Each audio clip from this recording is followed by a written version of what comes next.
যারে আল্লাহ ভালোবেসে নামে রাখলেন মুহাম্মদ রাসূলুল্লাহ। সকল সৃষ্টির মূলে যিনি সেই আল্লাহর হাবিবুল্লাহ। সাল্লি আলা সাইয়্যিদিনা মাওলানা মুহাম্মদ ওয়া আলা আলি সাইয়্যিদিনা মাওলানা মুহাম্মদ বালাগাল উলা বিকামালিহি কাশাফাত দুজা বিজামালিহি আসরাত জমিউ সালিহি সাল্লু আলাইহি ওয়া আলিহি। ইহা हम सब मुसाफिर कोई आखिर ठिकाना, कोई आगे रवाना नहीं, कोई पीछे रवाना। बलगना बिकमालिहि कशफत दुजा बिजमालिहि असरत जमीउ सालिहि सल्लु अलैहि वा आलिहि। बिस्मिल्लाहिर रहमानिर रहीम। या अय्युहन नास इत्तक़ू रब्बकुम الذي خلقكم من نفس واحدة وخلق منها زوجها وبث منهما رجالا كثيرا ونساء واتقوا الله الذي تساءلون به والأرحام إن الله كان عليكم رقيبا। صدق الله العظيم وصدق رسوله النبي الحبيب الكريم। قال رسول الله صلى الله عليه وسلم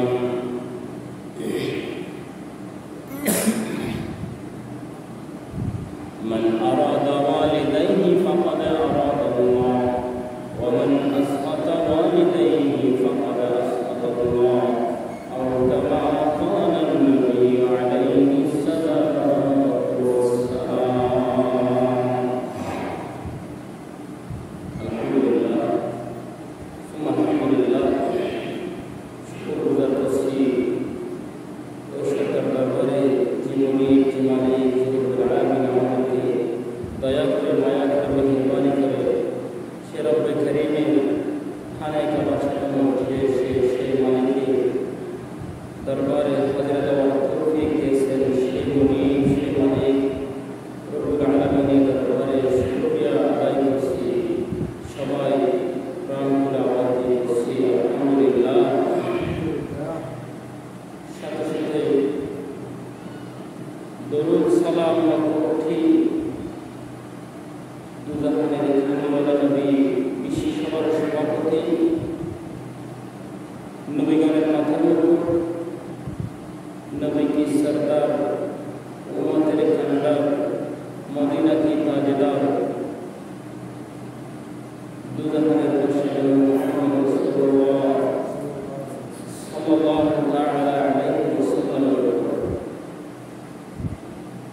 সাথে সাথে আরো সমস্ত সহায় کرامদেরকে আউলিয়া کرامদেরকে যারা পৃথিবীর সব ত্যাগ করে শুধু আল্লাহর দিন নিয়ে পৃথিবীর মাঝে প্রসারিত করেছেন। প্রত্যেক সময় গ্রামের খবরকে আপনি জান্নাতে বানিয়ে সুন্দর করে সমাজ হাজিরা কোরআন কারীমের 7 নম্বর সূরা নিসা থেকে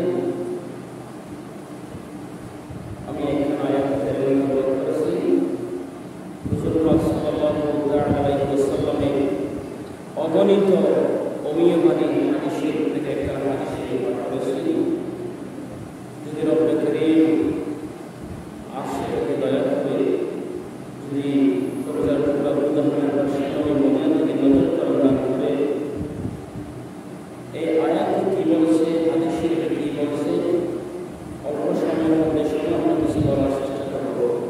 রব আমাদেরকে সবাইকে আমলের মতো আমল করার জন্য সুনাম আমি আল্লাহ বলছেন, ইয়া আইয়ুহান নাস, সর্বপ্রথম ডাক দিয়েছেন হে মানুষ, নাস তাকু, তোমরা আল্লাহকে ভয় করো, রব্বাকুমুল্লাযী, যে রব যিনি তোমাদেরকে সৃষ্টি করেছে, যিনি তোমাদেরকে দুনিয়ার জন্য পাঠিয়েছে, মিন নাফসিন ওয়াহিদা, যিনি একটি প্রাণ থেকে মাত্র একজন মানুষ থেকে পৃথিবীকে তোমাকে বিস্তার করে দিয়েছে, তোমাকে পাঠিয়েছে, সেই রবের কথা স্মরণ করো, সেই রবকে ভয় করো। এবার সর্বপ্রথম রব্বুল আলামিন ভয় করার আদেশ দেওয়ার পরে সূরা বনী ইসরাঈলের 17 নম্বর আয়াতের মধ্যে কি বলছে, আল্লাহ রাব্বুল আলামিন বলছেন, এদিকে সূরা নিসার মধ্যে বলছেন, ইয়া আইয়ুহান নাস ও মানুষ আমাকে ভয় করো, তাকওয়া অর্জন করো, আমাকে ভয় করো। আল্লাহ রাব্বুল আলামিন আবার সূরা বনী ইসরাঈলের মধ্যে বলতেছেন, দুনিয়ার জমিনে আমাকে ভয় করবা কিভাবে, ওয়া ক্বাদা রাব্বুকা আল্লা তা'বুদু ইল্লা ইয়্যাহু ওয়া বিল ওয়ালিদাইনি ইহসানা, অবশ্যই অবশ্যই, ওয়া ক্বাদা রাব্বুকা আল্লা তা'বুদু,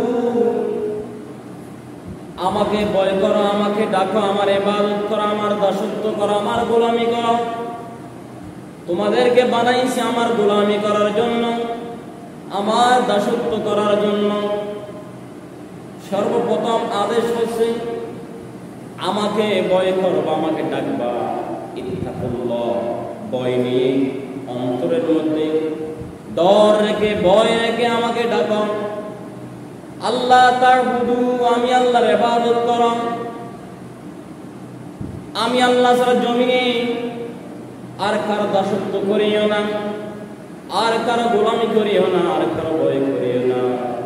যদি আমি আল্লাহকে ভয় করে চলো, আমি আল্লাহর দাসত্ব করো, ইত্তাকুল্লাহ, মনের মধ্যে যদি আমি আল্লাহর ভয় নিয়ে ভীতি নিয়ে যদি আমি আল্লাহকে ডাকো, তা'বুদু, আমি আল্লাহর পথে চলো, আমি আল্লাহর ইবাদত করো, তাহলে জমিনের মধ্যে তুমি লাঞ্ছিত হবে না, দুঃখিত হবে না।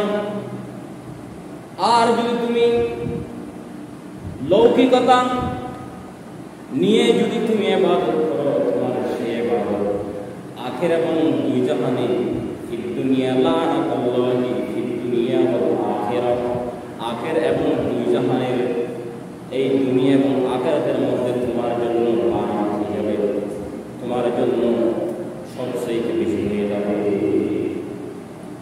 আল্লাহ রাব্বুল এরপর কি বলছেন, ইল্লা ইয়্যাহু ওয়া বিল ওয়ালিদাইনি, জমিনে আমি ডাকার পরে, আমার গোলামি করার পরে সবচেয়ে দ্বিতীয় নম্বর যেটা আমি আদেশ দিচ্ছি সেটা হচ্ছে ইল্লা ইয়্যাহু ওয়া বিল ওয়ালিদাইনি, তোমরা আমাকে ডাকার পরে জমিনের মধ্যে সবচেয়ে যেটা গুরুত্বপূর্ণ সেটা হচ্ছে তোমাদের পিতা মাতার তোমরা সদাচরণ করবা। ইহসান, তোমরা দুনিয়ার জমিনে আমাকে ডাকার পরে, আমার গোলামি করার পরে সবচেয়ে সর্বপ্রথম আমার ইবাদতের পরে যে সর্বপ্রথম কাজটি আমি আমার বান্দাদেরকে দিলাম সেটা হচ্ছে কি, ইল্লা ইয়্যাহু ওয়া বিল ওয়ালিদাইন, তোমরা তোমাদের পিতামাতাকে সন্তুষ্টি করো, পিতামাতার হিকমত করো, পিতামাতাকে তোমরা শ্রদ্ধা করো, পিতামাতার সাথে সুন্দর আচরণ করো। এরপর আল্লাহ বলছেন وَقَضَى رَبُّكَ أَلَّا تَعْبُدُوا إِلَّا إِيَّاهُ وَبِالْوَالِدَيْنِ إِحْسَانًا إِمَّا يَبْلُغَنَّ عِندَكَ الْكِبَرَ أَحَدُهُمَا أَوْ كِلَاهُمَا أُفٍّ فَلَا تَنْهَرْهُمَا وَقُل لَّهُمَا قَوْلًا كَرِيمًا। আল্লাহ বলতেছেন মা বাবার হিকমত করবা শুধু এমন ভাবে, প্রথমে বলছেন ইহসানা, সুন্দর কথা। ইহসানা, এখানে ইহসান, ইহসান মানে হচ্ছে সুন্দর, কিন্তু ইহসানা দিয়েছে আল্লাহ কানে। তুমি সব চাইতে যে সুন্দর ভাষা, তোমার মুখ দিয়ে যে নম্র ভাষা, ভদ্র ভাষা, সুন্দর কথা বের হয়, ইহসানা, তুমি সেইটা দিয়ে তোমার মা বাবার সাথে কথা বলো। কি আদেশ দিচ্ছে আল্লাহ মা বাবাকে সম্মান করার জন্য। তোমার মুখে যে কথা সবচাইতে ইহসানা, সুন্দর ভাষা বের হয়, ভালো কথা বের হয়, সেটাই তুমি তোমার মায়ের সাথে ব্যবহার করো। উফিন ওয়ালা তানহারহুমা, তোমার মাকে তুমি উফ, এইরকম একটা কথা তোমার মায়ের মুখ দিয়ে যাতে বের না হয়, সেটাও এরকম কাজও তোমার মা বাবার সাথে করবা না। উফিন ওয়ালা তানহারহুমা, একটা দমক দিয়ে কথা তুমি তোমার মায়ের সাথে বলবা না, উফ যাতে তোমার মায়ের মুখ থেকে বের হয়ে যায়। ও আমার যুবক ভাইরা, ও আমার জোয়ান ভাইরা, যৌবন কালে শরীরে বল থাকার কারণে, শক্তি সামর্থ্য থাকার কারণে মায়ের সামনে গিয়ে যে ব্যবহার তুমি করো, আল্লাহ রাব্বুল আলামিন কি বলছে শুনেন। তোমার মা যাতে তোমার সামনে উফ পর্যন্ত যেন না বলে, সেই কথাটা আল্লাহ তোমাকে নিষেধ করতেছে। তোমার দুঃখের কারণে তোমার মা যাতে উফ এই কথাও না বলে। শুধু আবার এটা নয়, মুফাসসির কেরামগণ লিখেন এখানে তোমার দুঃখের কারণে তোমার মা উফ বলবে না, শুধু এটা নয়, আবার তোমার মাকে তুমি মেডিকেলের মধ্যে রাখছো, বাজারে নিছো, বা কোনো একটি জায়গার মধ্যে তোমার মা বাবাকে নিছো, সেইখানে নেওয়ার সময় তোমার দুঃখ লাগতেছে, তোমার অন্তরে কষ্ট হচ্ছে, কারণ তোমার মা বৃদ্ধ হয়ে গেছে, তোমার বাবা বৃদ্ধ হয়ে গেছে, হাঁটতে পারছে না। তুমি দোকানে নিয়ে যাচ্ছ, ডাক্তারের কাছে নিয়ে যাচ্ছ, মেডিকেলে নিয়ে যাচ্ছ, কিন্তু তোমার মা বাবাকে মেডিকেলে নিয়ে যাওয়ার সময় ওই যে তুমি তোমার মুখ দিয়ে খুব শব্দটা ব্যবহার করবে না, বলেন না সুবহানাল্লাহ। যুবক ভাইরা খেয়াল করুন, আল্লাহর কোরআনের কথাগুলো খেয়াল করুন। আল্লাহ প্রথম বলছেন তোমার মা যাতে তোমাকে, তোমার বেটা তোমার কথায় কষ্ট পেয়ে উফ এটা না বলে। এরপর বলতেছেন কি, তোমার মাকে তুমি বহন করার কারণে, তোমার মাকে তুমি মেডিকেলে নেওয়ার কারণে, ডাক্তারের কাছে নেওয়ার কারণে, বৃদ্ধ হয়ে যাওয়ার কারণে, তুমি কোলে করে নিয়ে যাওয়ার কারণে, কষ্ট পাওয়ার কারণে, তোমার মুখ দিয়ে তুমি তোমার মায়ের দুঃখের কারণে উফ বলবা না। সুবহানাল্লাহ। এটা কেন বলবা না তুমি জানো না? ও যুবক ভাই, তুমি কেন বলবা না? তুমি নিজে উফ কেন বলবা না জানো না? যেই দিন তোমার মায়ের গর্ভে তুমি আসছো, সেই দিন থেকে শুরু করে 10টি মাস পর্যন্ত তোমার মা তোমাকে পেটের মধ্যে ধারণ করেছে, কত কষ্ট করেছে। কখনো বলে না আমার এই সন্তান কষ্ট দিচ্ছে, আমার এই সন্তান কেন আমাকে কষ্ট দিচ্ছে, শব্দ তোমার জন্য মা ব্যবহার করে নাই। তোমাকে নিয়ে মা রান্না করেছে, তোমাকে নিয়ে মা পরিবারের সমস্ত কাজকর্ম সেরেছে। আহা তোমাকে নিয়ে তোমার বাবাকে তোমার বাবার সমস্ত কাজ তোমার মা তোমাকে পেটে নিয়ে ধারণ করে কষ্ট করে করেছে। তোমাকে পেটের মধ্যে নিয়ে তোমার মা সমস্ত পরিবারের সমস্ত কাজ, অসাধ্য কাজকে চালিয়ে গিয়েছে। তবু তোমার প্রতি তোমার মা নারাজ হয় নাই। পরিবারের সবাইকে খাওয়াই, পরিবারের তোমার বাবা, তোমার বড় ভাই, তোমার বড় বোন সবাইকে খাওয়াই। মা খায় নাই, সবাই ঘুমিয়ে গেছে। মা খাবার জন্য প্লেটের মধ্যে ভাত নিয়েছে। মা ভাতের একটি লোকমা মুখে দিবে, এই সময় তুমি তোমার মায়ের পেটের মধ্যে হাত দিয়ে গুঁতা দিয়েছো। তুমি তোমার মায়ের পেটের মধ্যে পা দিয়ে লাথি মেরেছ, হাত দিয়ে ঘুষি দিয়েছ। তোমার মা কখনো উফ বলে নাই। কেন বলে নাই? যদি মা তোমাকে কখনো যদি তোমার গর্ভে ধারণ করার কারণে যদি কষ্ট আনে, তোমার ক্ষতি হতে পারে। সেই জন্য তোমার মা মনে কষ্ট আনে নাই। ওই ভাতের প্লেট এক পাশে রেখে দিয়ে মা ভাত না দিয়ে সারা রাত বিছানের মধ্যে দিয়ে গড়াগড়ি করেছে, ঘুমায় নাই। একবার উঠে পাকঘরের মধ্যে যায়, একবার এসে বিছানায় বসে, একবার এসে বাইরের দরজার কিনারে দাঁড়ায়। মা শান্তি পায় না। তুমি পেটের মধ্যে হাত দিয়ে গুঁতা মারো, পা দিয়ে লাথি মারো, হাত দিয়ে ঘুষি মারো। এইভাবে তুমি পেটের মধ্যে আছো। তোমার মা তোমাকে ধারণ করে 10টি মাস পর্যন্ত তোমাকে এইভাবে ধারণ করে রেখেছে। তোমার মা কখনো তোমাকে পেটে নিয়ে কখনো সত্য বলে নাই। এই জন্য আল্লাহ বলেছেন উফিন ওয়ালা তানহারহুমা, তোমার মাকে তুমি উফ শব্দ বলে, তোমার মায়ের বুকের কারণে তুমি উফ বলে ব্যবহার করিও না। সুবহানাল্লাহ। ওয়ালা তানহারহুমা, তোমার মাকে তুমি একটা দমক দিয়ে কথাও বলবে না কখনো।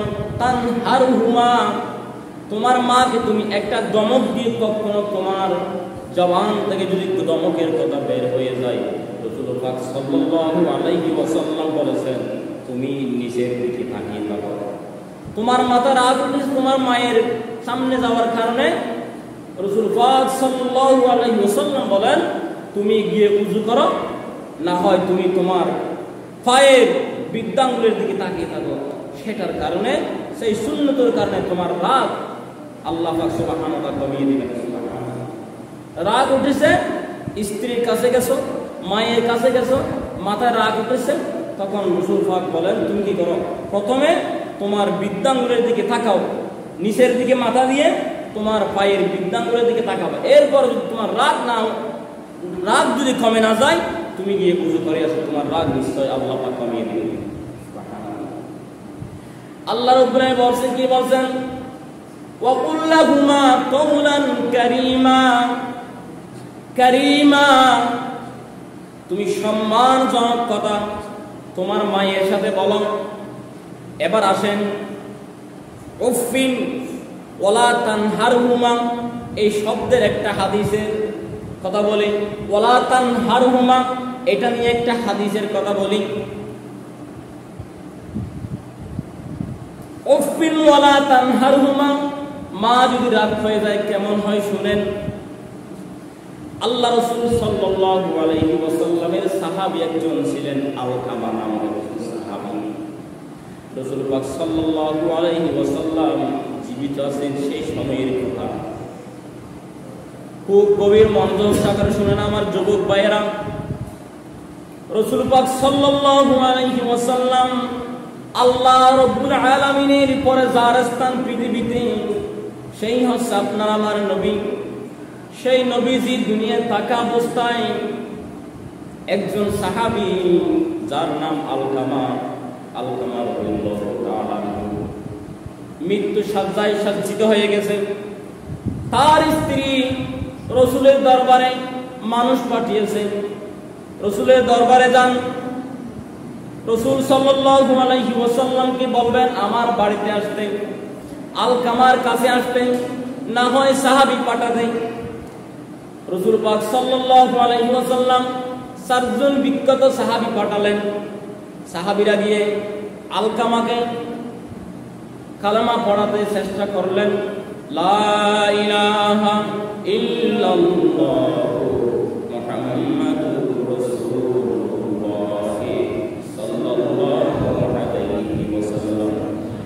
চেষ্টা করলেন সাহাবীরা।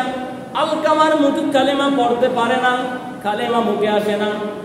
আলকামার স্ত্রী আবার পাঠালেন, বলছেন রসুলের দরবারে গিয়ে বলো, হয়তো রসুল পাক সাল্লাল্লাহু আলাইহি ওয়াসাল্লামকে একটু আসতে বলেন, আর না হয় আমি রসুলের দরবারে যাব, একটু খবর নিয়ে আসেন। আবার গেলেন।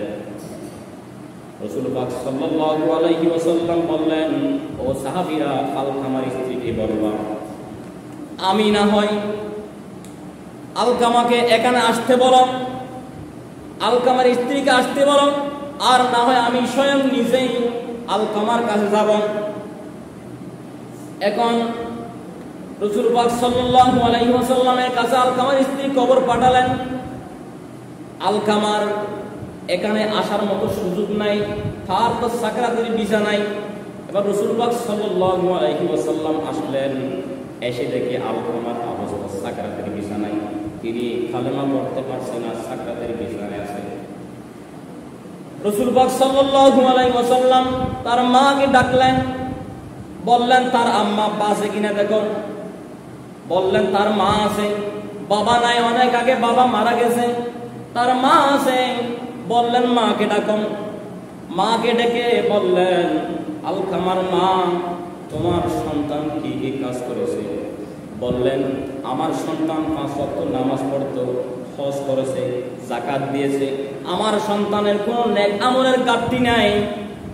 আমার সন্তান যতটুকু আমল করেছে অন্য সাহাবীরা করে নাই।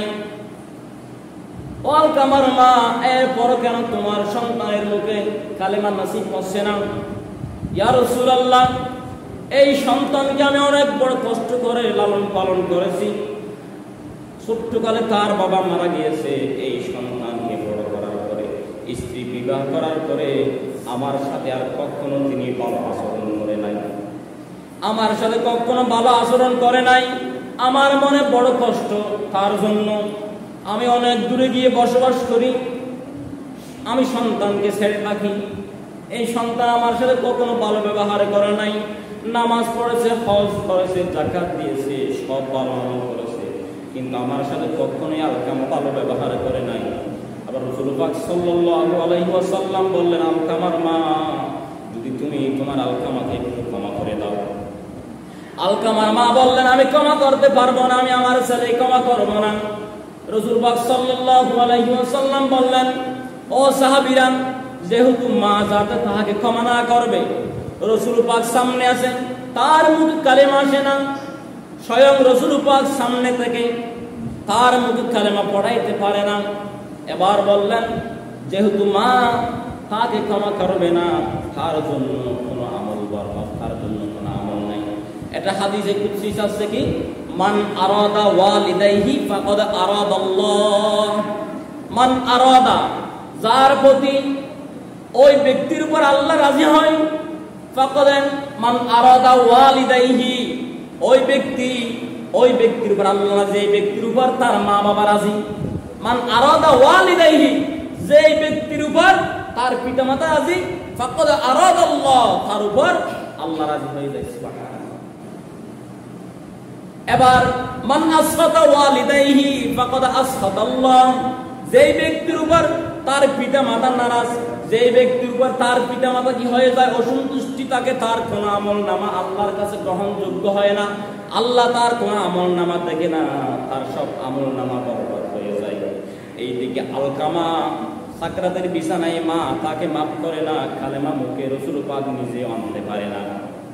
এবার সাহাবীকে বললেন, সাহাবীরা, একটি লাকড়ির কুণ্ডলি বানাও, লাকড়ি কি করো, লাকড়ি জোগাড় করো।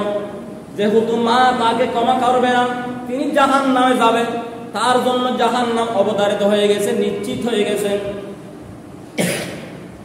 তাকে জাহান্নামের আগুনে জ্বালার আগে তাকে আমি দুনিয়ার আগুনে জ্বালিয়ে ফেলবো। লাকড়ি জোগাড় করার পরে লাকড়ির মধ্যে আগুন দিয়ে যখন সন্তানকে আগুনের মধ্যে ফেলে দিবে, আলকামার মা ডাক দিলেন, ইয়া রাসূলুল্লাহ, আমি বরদাস্ত করতে পারবো না, আমি মা তাকে গর্ভে ধারণ করেছি, আমার সামনে আমার সন্তান আগুনে পড়বে, এটা আমি সহ্য করতে পারবো না, আমার সন্তানকে আমি মাফ করে দিলাম। বলেন না সুবহানাল্লাহ। আমার সন্তানকে আমি মাফ করে দিলাম।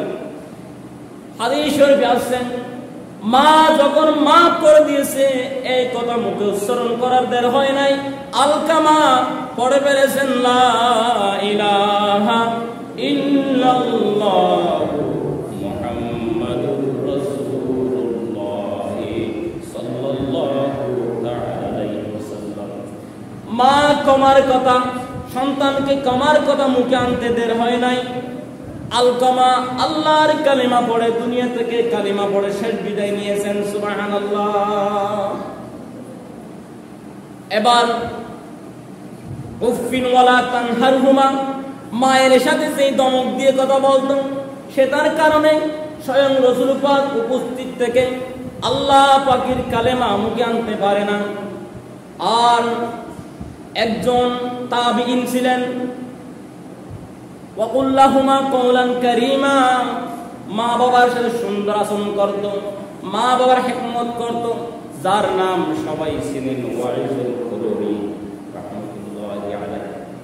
ওয়াইজুল কুরুনি রাসূল পাক কি দেখে নাই? মদিনা থেকে বেশি দূরে নাই, ইয়ামেনের মধ্যে বসবাস করত, করণ দেশে। ওই করণ গোত্রের ইয়ামেনের মধ্যে ওয়াইজুল কুরুনি মা অন্ধ মা ছিল, মা অন্ধ ছিল, মা ছিল ল্যাংড়া, মা ছিল প্রতিবন্ধী, কিন্তু তিনি মায়ের হিকমত করত। মদিনা ছিল তার পাশে, মদিনা বেশি দূরে নয়। মদিনায় তিনি একবার হজ করতে যান নাই, শুধু মায়ের হিকমতের কারণে।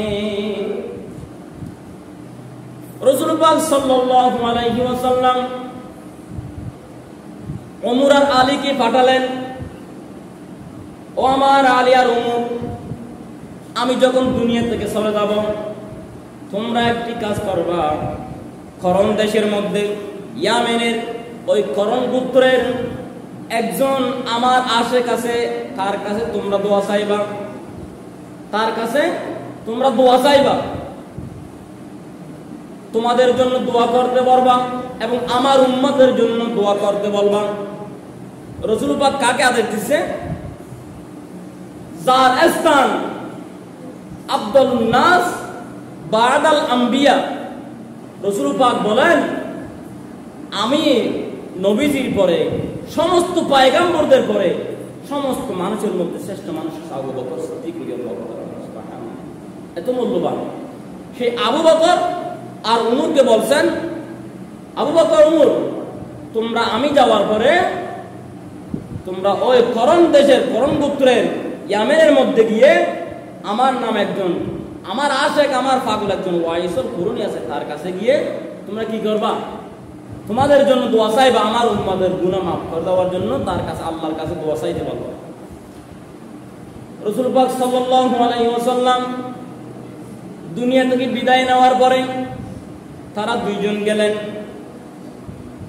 যাইতে যাইতে দেখে ইয়ামেন দেশের মধ্যে একটি মাঠের মধ্যে ওট ছড়াই।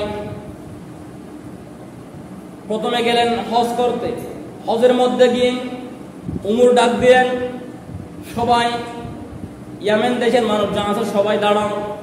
সবাই দাঁড়ালেন। এবার বললেন, করণ গোত্রের যে মানুষ আছে সবাই বসে, করণ গোত্রের মানুষগুলো দাঁড়াও।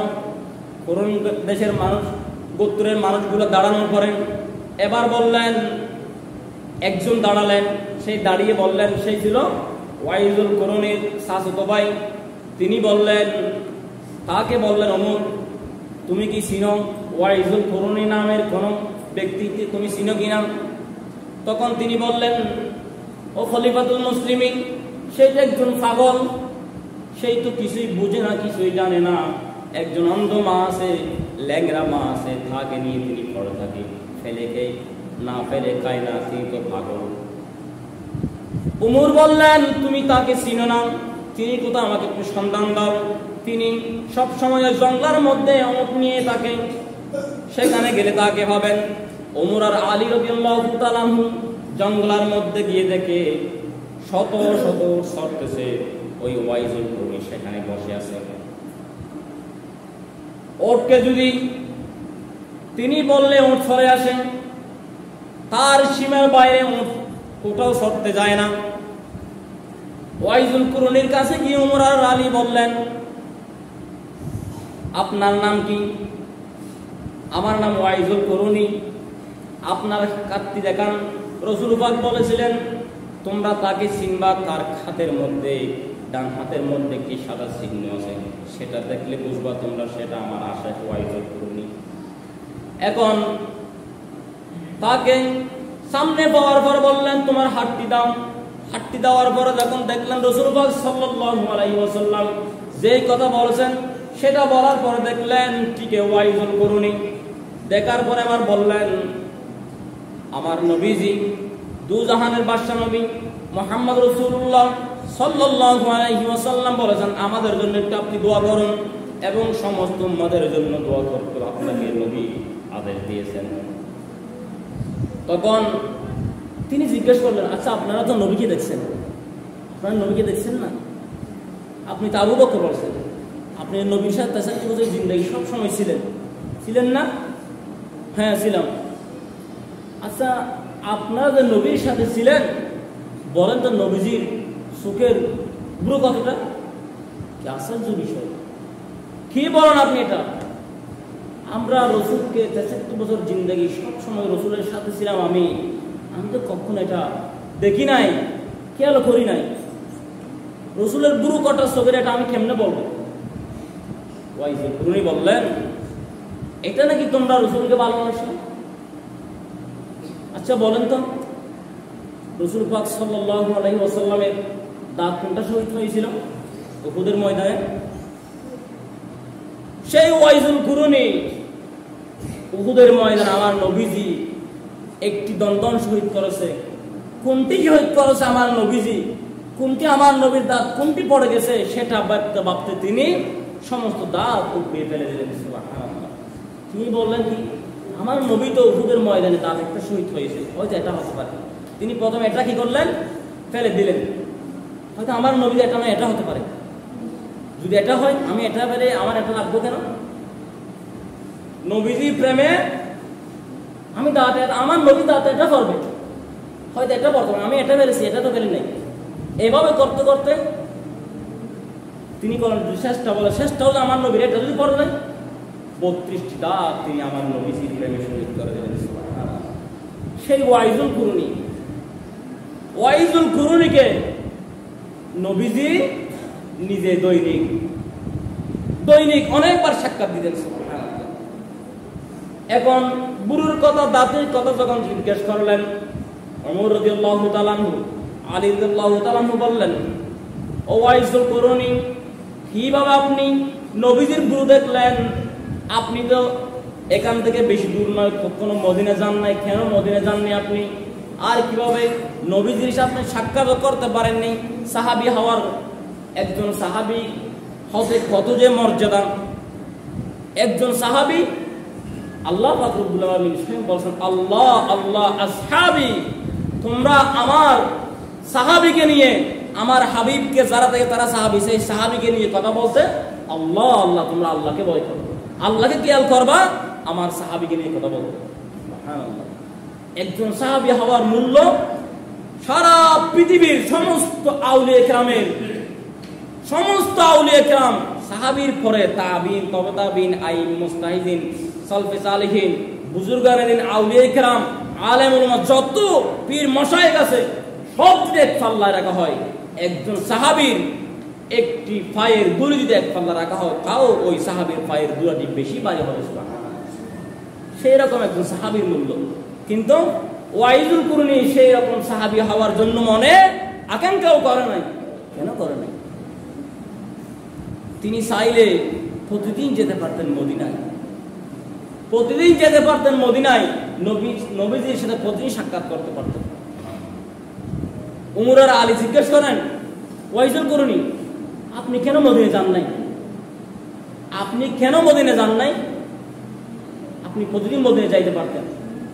ওয়াইজুল কুরুনি বলেন, আমি মদিনা যাওয়ার জন্য মনে মনে চিন্তা করে আজকে আমি রাসূলের দরবারে যাব, কিন্তু এদিকে আমি রাসূলের দরবারে যাই, আমার জন্মদগ্নি মা মদিনা থেকে আসতে আসতে হয়তো নিঃশ্বাস ত্যাগ করতে পারে। সুবহানাল্লাহ। আমি মদিনা না গিয়ে, আমি সাহাবী না হয়ে আমি আমার মায়ের হিকমত করেছি। আমি সাহাবী হওয়া দূরের কথা, আমার মায়ের হিকমত আমি করেছি। সেই জন্য মায়ের হিকমত, মায়ের জন্য হিকমত করার কারণে তার দাম এত পর্যন্ত বেড়ে গেছে, যিনি সাহাবীদের জন্য হাত তুলে দোয়া করতেন, নবীজি তাকে আদেশ দিয়েছেন। সুবহানাল্লাহ। মায়ের হিকমত, মায়ের হিকমত যিনি করবেন, মায়ের হিকমত করলে সন্তানের প্রতি 5টি মর্যাদা দুনিয়ার মধ্যে আল্লাহ পাক তাকে দেয়। সবগুলো বলবো না, সেখান থেকে একটা হচ্ছে আপনার হায়াত বেড়ে যাবে। আপনার হায়াত বেড়ে যাবে কিভাবে? আপনি গুনাহ করেছেন, আপনার গুনার কোনো শেষ নাই, গুনার কারণে আপনার গজব আপনার উপর আসবে, নাজিল হয়েছে। আল্লাহ পাক ডাক দিয়েছে ফেরেশতারা, যাও ওই বান্দার উপর ঠাড়াও, গর্জনে বিজলি তাকে কি করো, তাকে স্পর্শ করো, তাকে দুনিয়া থেকে শেষ করে দাও। আকাশ থেকে, আসমান থেকে আপনার উপর গজব নিয়ে আসতেছে ফেরেশতারা। মা হাত তুলিয়েছে নামাজের মধ্যে, আল্লাহ আমার সন্তান রিক্সা নিয়ে, গাড়ি নিয়ে বাড়ি থেকে বের হয়েছে, আমার সন্তানকে তুমি সহি সালামতে ফিরিয়ে দিও। ফেরেশতা ওই গজব নিয়ে আসার আগেই দেখে মা হাত তুলিয়েছে, রব্বে করিমের কাছে চলে যায়, রব এখন দেখি এই গজব নেওয়ার আগে তার মা তার জন্য হাত তুলে দিয়েছে, এখন আমি কি করতে পারি? রব বলে, হাদিসের মধ্যে আছে, তাকে তার মায়ের দোয়ার কারণে সে গজবটি কি করতো, দূর করে দাও। সুবহানাল্লাহ। সেই দিন আপনি মরে যেতেন, আপনার মায়ের 2 হাতের কারণে আপনার হায়াত বৃদ্ধি হয়ে গেছে। সেই জন্য রাসূল পাক সাল্লাল্লাহু আলাইহি সাল্লাম বলেছেন, যে মায়ের হিকমত করে তার হায়াত আল্লাহ পাক বাড়িয়ে দেয়।